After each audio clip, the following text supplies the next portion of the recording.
Thank you. The final item of business is a members' business debate on motion 22646 in the name of David Stewart on Heart Valve Disease Awareness Week. This debate will be concluded without any questions being put. Can I ask those members who wish to speak in the debate to press the request to speak buttons? And I call on David Stewart to open the debate. Mr Stewart, please. Thank you very much, Presiding Officer. And can I thank all colleagues this evening for joining me in this debate on National Heart Valve Disease Awareness Week. And I'd particularly like to thank the hardy band of members who are still here, who are joining us for the twilight shift after our machinations earlier on. But I'm very grateful for each and every one of you who've been here, and for all the colleagues that couldn't attend this evening and who have signed my motion, which laid the groundwork for today's debate in building awareness on the symptoms of heart valve disease and drawing attention to better diagnosis and treatment options for this forgotten epidemic. As probably members are all aware, heart valve disease is a debilitating condition that causes functional cardiovascular decline and leads to premature death if left untreated. It's caused, as we all know, by wear, by disease or damage to one or more of the valves affecting the flow of blood through the heart. For some people, heart valve disease can progress very slowly and with unspecified symptoms. However, if left untreated, it can be serious. Symptoms of heart valve disease include tiredness under exertion, breathlessness and dizziness. And heart valve disease is more prevalent, as you probably expect, in older people, with approximately 130,000 Scots over the age of 65 living with moderate or severe heart valve disease. Despite this, diagnosis is poor and treatment options are limited. Heart valve disease can be detected through a simple stethoscope check. However, nearly 80% of people aged 60 and over report rarely or never being checked with a stethoscope by their GP, the result of which is a reduction in early diagnosis and proactive interventions that can be both life-saving and more cost-effective to the NHS. Now, treatment options are often inaccessible for many of those affected by heart valve disease. There are only 1,117 valve surgeries for people over 65 performed in Scotland in 2018-19. That's treating less than 1% of heart valve disease patients.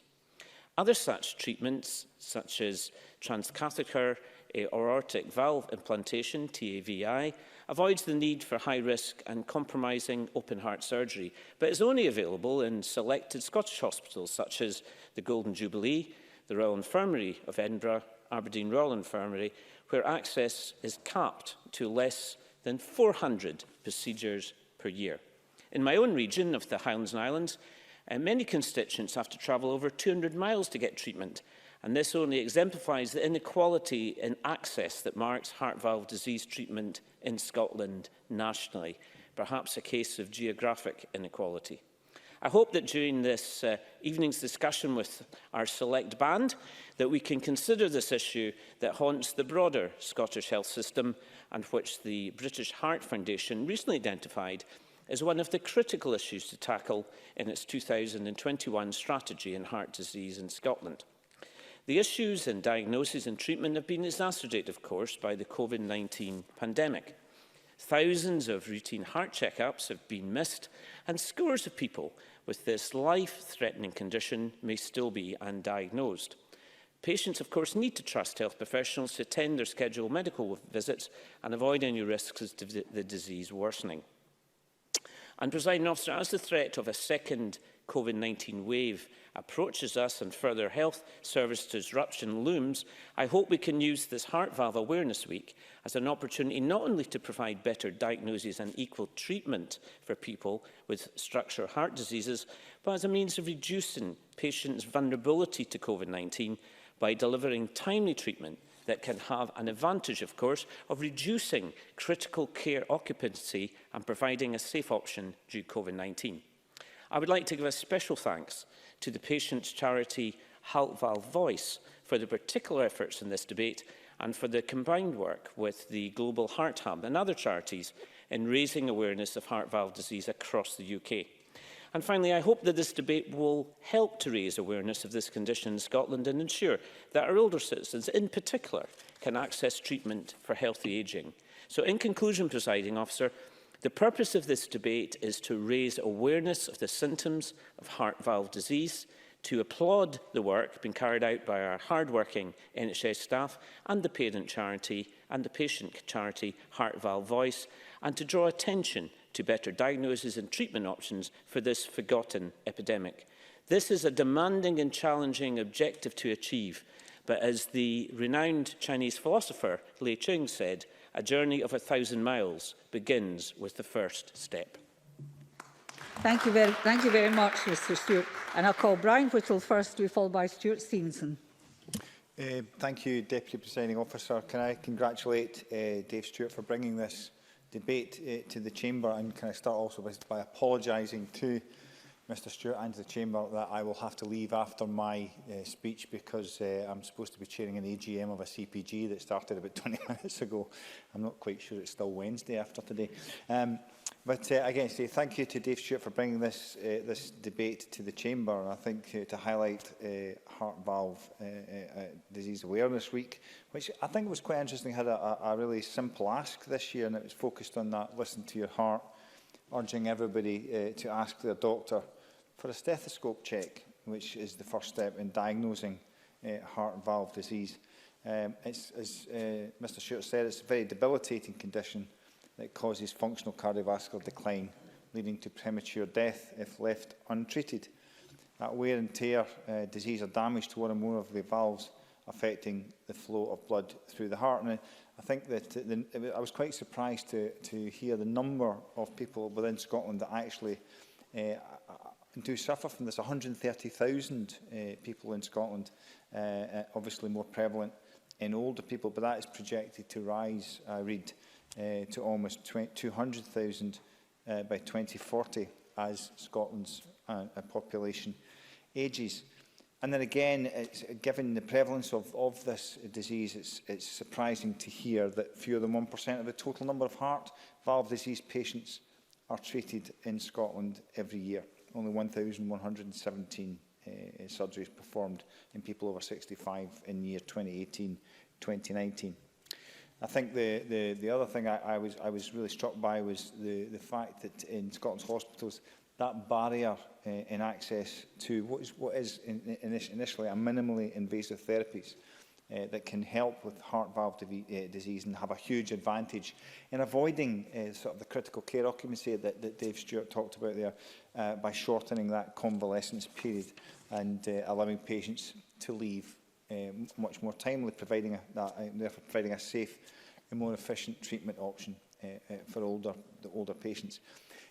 We can't go past this debate without obviously mentioning the dreaded COVID-19, and it's one of those conditions that COVID-19 would seriously impact. And I think those suffering from COVID-19, with many of the other conditions that are, whether it be obesity, whether it be type 2 diabetes, that Mr Stewart and I have a particular interest in, that having this condition is certainly makes you more likely to have a poor outcome from COVID-19.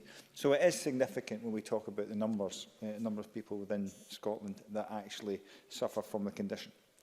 There is obviously the backlog because of COVID in treating of heart valve disease diagnosis and treatment. I say, and while we tackle this particular pandemic. But I was quite interested reading their recommendations. It doesn't seem a big ask. I think that uptake of stethoscope checks and access to echocardiography for Scottish patients doesn't seem like a big ask to me. They highlight the fact that there are geographical anomalies, and we'll look at trying to close that around the treatment of unpreventable heart valve disease and access to suitable treatment options that we just discussed there, enabling shorter convalescent periods, and assessment of a second wave of mortality of non-COVID-19 diseases and treatment options that reduce the vulnerability of COVID-19, especially for older patients. And finally, to ensure treatment of treatable heart conditions that allow for healthy ageing. Doesn't sound like a big ask. It does look at very simple ways forward to this. I think we we asked the Scottish Government, I talk an awful lot about preventable conditions and preventable treatments. This seems to be one of those. Again, thank Dave Stewart for bringing this debate to the Chamber. I'll leave my contribution there, Deputy Presiding Officer, and again, apologies to the Chamber for having to leave. That's fine. Mr Whittle, you gave me advance notice. Not at all. I call Stuart Stevenson, followed by James Kelly. Thank you very much, Presiding Officer, and thanks to David Stewart for bringing what's clearly an important topic to the Chamber. And let me just start by expressing sympathy with all those who live with heart valve disease. We have exceptional times. Already heard reference to COVID-19, which is placing stress on the health service and on many people, both physically and perhaps mentally as well. There's a real risk for people who've got serious health conditions such as this. I recognise the struggle that you may be experiencing. I hope that in the near future you'll be more comforted by the way things are going. Now, I'm part of that ageing population. I'll be 74 in a couple of weeks' time. But I will say the stethoscope test for me probably doesn't matter very much, because I've actually only seen a GP once since being elected to the Parliament 20 years ago. So they haven't had the opportunity to put a stethoscope on my chest. So fingers crossed, Presiding Officer, that there's nothing going on in there that I should be worrying about. But age is the big risk factor. So I suppose perhaps the next time I go in and have the nurse inoculate me against flu, I should ask her or him, they're all her at my practice, to step in and have a listen if she can. So there's a bit of self-interest for me in this whole issue. But even if it's age, it's not the only thing. Genetics can be a significant factor in predetermining people to have heart problems of one sort or another. HVD risk factors, of course, include lifestyle issues such as smoking, physical inactivity, and people who are significantly overweight, people who are obese. Some of these things are things that we can, with a little bit of professional help, we can do something about our own individual hand. I've managed since lockdown to walk 600 miles plus, because a bit of time is being created by my not spending much time commuting for 12 hours a week between home and Parliament. So that's been something that I've been able to do to address my issue, and I've quite literally experienced the health benefits of doing so. And of course, it's a cheap non-medical intervention. Therefore, lifestyle is important, and I hope that the health professionals will aid people in understanding things that they can do at their own hands. But that stethoscope is the main thing that we should be focusing on. And it's quite disturbing to hear that so many people with heart valve disease are going undiagnosed.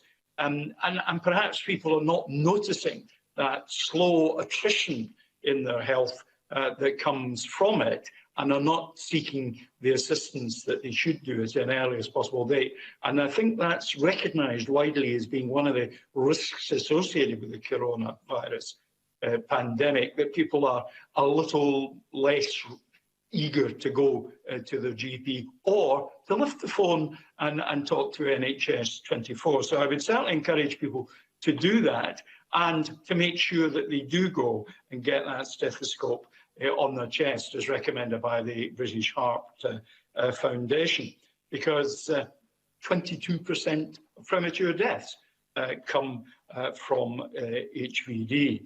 So I agree, therefore, with David Stewart and the British Heart Foundation, the importance of this issue. I once again congratulate David Stewart on bringing this to Parliament, and thank everyone for the opportunity to make a small contribution to this debate. Presiding Officer. Thank you. Thank you very much, Mr Stevenson. I call James Kelly to be followed by Joan McAlpine. Thank you, Deputy Presiding Officer. First of all, I want to congratulate Dave Stewart, my colleague, on securing this debate this evening on this important issue.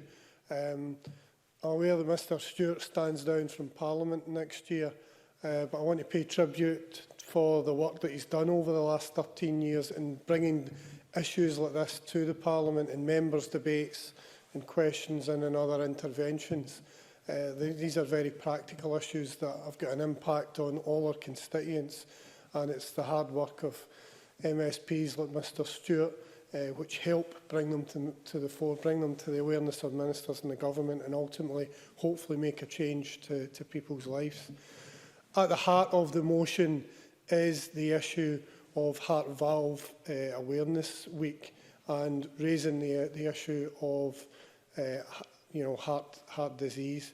As Dave Stewart said in his contribution, clearly this is a real matter of concern for people, particularly older people in the population who are detected with these heart problems, and it can be very debilitating and it can lead to premature death.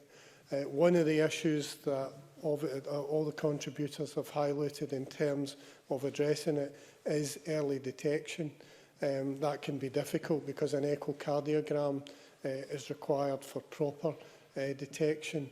But as Stuart Stevenson highlighted in his contribution, the point that the British Heart Foundation made about stethoscope checks is, I think, an easy and practical one. And I think their campaign in terms of people basically, being aware and trying to follow that through with the GP. I mean, it might be the case that people don't automatically link some of the symptoms they've got with a problem with their heart. So they may feel a bit tired, they may feel a bit lightheaded and just think that it's, just because they've been overdoing it slightly recently. But if you get that check, you then might find that there is an issue. And if it can be detected early and proper medication can be allocated, then ultimately it might not cure the problem, but it can slow down the deterioration of the heart, and it can make a big difference to the quality of people's life. I think the other point in the motion that Dave Stewart makes is the impact of the pandemic and COVID-19. Clearly, understandably, that has caused a massive backlog in normal health checks where some of these things would be detected. And I think it's important to strongly emphasise to people that, and I've seen, to be fair, the government do this, that, the health service hasn't closed down, and if people have symptoms or concerns, they can, in the first instance, contact their GP and then identify that follow that up with an appointment to try and address some of their issues. I think some of the other issues around the British Heart Foundation campaign are reasonable in terms of funding. Obviously, there's always a sensitivity about funding and demands on the budget, but I think around something like this, which is about early detection and ultimately, slowing down the deterioration of a heart condition, that ultimately will, if it's detected early and there's proper medication, will ultimately cause less of a strain on the health service going forward, and it will produce someone to be able to continue to be active in life. So there are real benefits from the demands that the British Heart Foundation have come up with. So to sum up, I think Dave Stewart once more and again has highlighted a very important issue that affects a lot of people in Scotland. It's important to follow up on the demands of this campaign in terms of early detection, people visiting their GP for a proper check-up, and some of the funding around, allocating proper support to the demands. I think this could make a real difference, and I look forward to the Minister's response on the issue. Thank you very much, Mr Kelly. I call Joan McAlpine. Thank you very much, Presiding Officer. I too would like to congratulate Dave Stewart on securing this debate and wish him all the very best when he steps down from Parliament. I wanted to speak because I thought my own family experience might be of use as my partner had emergency open heart surgery in Edinburgh Royal Infirmary in 2018 for this condition at the age of just 52, showing that it affects younger people as well. His experience is a warning to others not to ignore symptoms. For about 6 months before his hospital admission, my partner Stuart had a cold. He thought it was a cold. He couldn't shake off. He became more and more ill. He was coughing at night, finding it difficult to sleep. He was short of breath and tired all the time. I actually thought he might have COPD or some other kind of lung disease, and I nagged him to stop smoking and to go and see the GP. Eventually, he did go to the GP in Dumfries and Galloway, who sent him for an X-ray that was inconclusive. But just a few weeks later, he was in Edinburgh and he found that he couldn't walk to the shops to buy a pint of milk. It was a weekend and he was on his own, so he went to accident and emergency at Edinburgh Royal, and the tests showed that he had bicuspid aortic valve, a type of abnormality that you're born with. So I couldn't actually blame the smoking in this case, although it's very linked to so many different forms of heart disease. In bicuspid aortic valve, the valve has only 2 small flaps instead of the normal 3 that most people are born with, but it's a really common congenital cardiac abnormality, with a prevalence of about 1 to 2% in the population, and it's almost 3 times more common in males.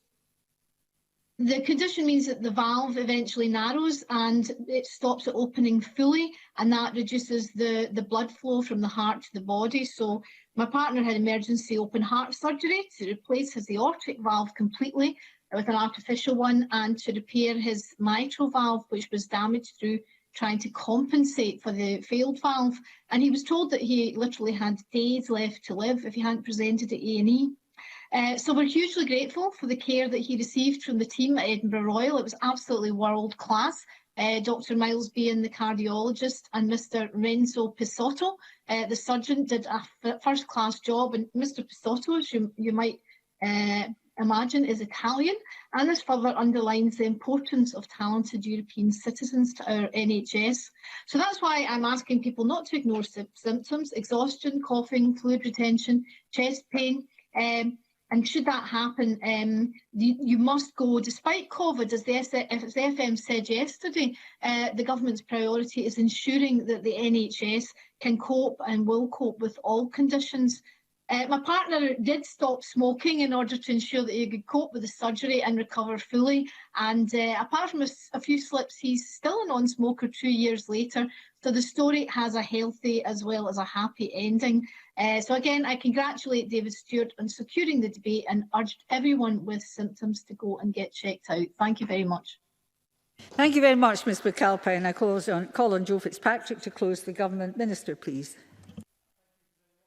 Officer, I'm delighted to respond on behalf of the Government to this debate, and I wish to thank David Stewart for lodging the motion and congratulate him on securing cross-parliament support to secure this debate. And I want to echo the comments made by James Kelly, recognising David Stewart's long-standing commitment to bringing issues such as this to this chamber. I'm not going to quite wish him best in his retirement yet, because I think, knowing David Stewart, there will be quite a number of other issues which he will be continuing to tenaciously bring to this chamber, and to, in the gentlest of way and most constructive of ways, encourage government to look at and work constructively with him and others on.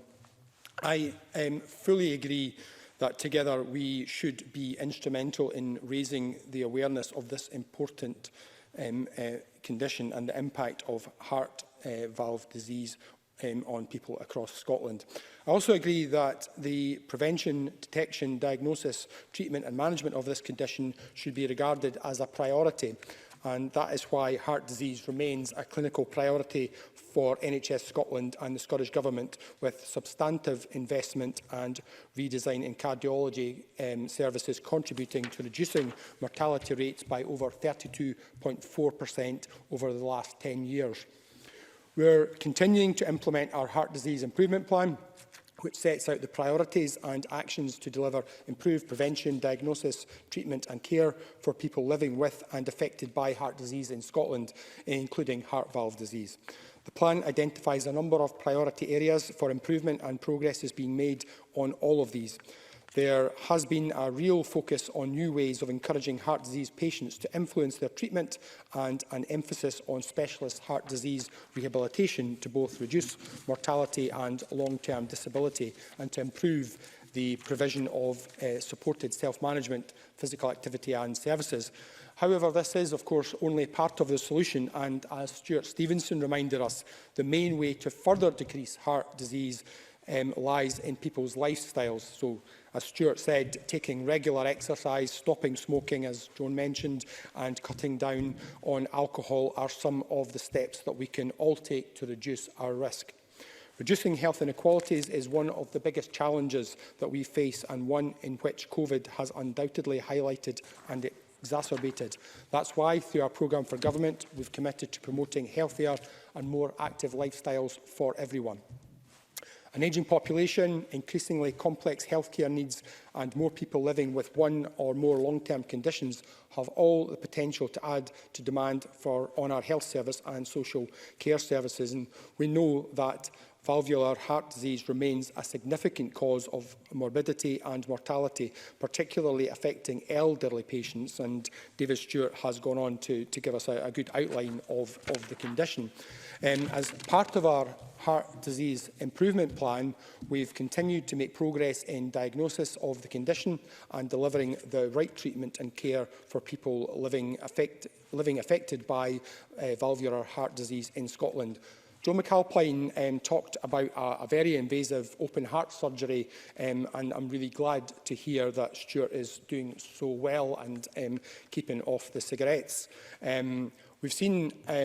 We have, however, seen a growth in a number of treatments available for valvular heart disease, and many of which are much less invasive and minimally invasive, proactive and also curative. For example, the Scottish Percutaneous Mitral Valve and Related Intervention Service in NHS Lothian, which has been running fully funded by NSD for almost 3 years, offers minimally invasive procedures to correct disorders affecting the mitral valve. This treatment benefits patients deemed to be at high operative risk in preference to open surgical treatment.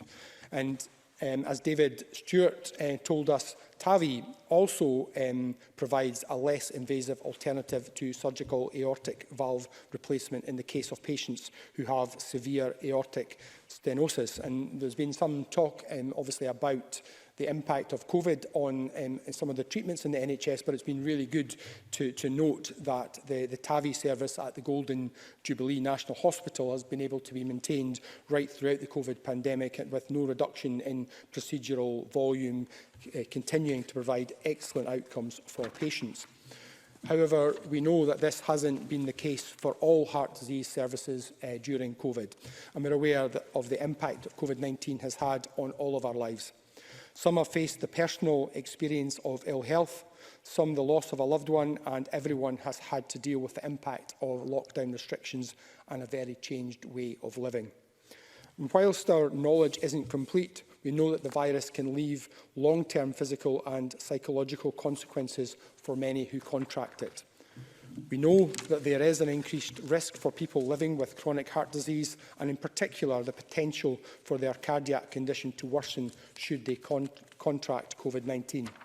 We also know that there has been excess deaths since the start of the pandemic, not all related to COVID. The recent publication by Public Health Scotland on the underlying causes of excess deaths in Scotland during the COVID-19 pandemic by area deprivation clearly shows us the impact that COVID has had on those living with underlying health conditions. We need to better understand excess deaths during the pandemic and work is ongoing in this area. The Scottish Government, Public Health Scotland and the National Records for Scotland are engaged in a programme of research to understand the wider impact of COVID-19 on Scotland's population. Although our efforts are currently focused on saving lives, we are also planning how our NHS can move forward after this crisis has passed. Our immediate priority is the remobilisation of NHS work to restart services paused because of COVID and to tackle the backlog of procedures mentioned by Mr Whittle and James Kelly and that work is already underway. While we've begun safely and incrementally resuming services that have been suspended, delayed or deferred due to COVID-19, the reality is coronavirus is likely to be with us for some time to come, and restarting paused services has to be measured against the need to keep the virus under control while continuing to protect the NHS and save lives. As the pandemic eases, we are following an evidence-based, cautious and phased approach to restarting NHS services and working closely with health boards to minimise delays going forward, supported by the actions set out in local remobilisation plans, while also being able to respond to ongoing COVID-19 requirements as necessary. It is clear that COVID continues to create pressures on NHS services and affects service delivery. This will undoubtedly have an adverse impact on people living with heart conditions. However, our NHS is well prepared to deal with any second wave of COVID-19, learning from our experiences over the past few months and building on the new and innovative ways in which services have been able to respond. And finally, through the refresh of the Heart Disease Improvement Plan, we will continue to drive improvements in diagnosis, care, treatment and support, specifically for people living with heart disease, taking into account the legacy of COVID-19. By combining all of our efforts, we can make a real difference to those living with heart valve disease in Scotland. I look forward to continuing to these constructive and productive discussions as we continue to improve valve heart disease outcomes in Scotland, and I'm confident that the debate tonight, instigated by Mr Stewart, will help to raise awareness of this very important condition. Thank you. Thank you very much, Minister. And that concludes the debate, and I close this meeting of Parliament.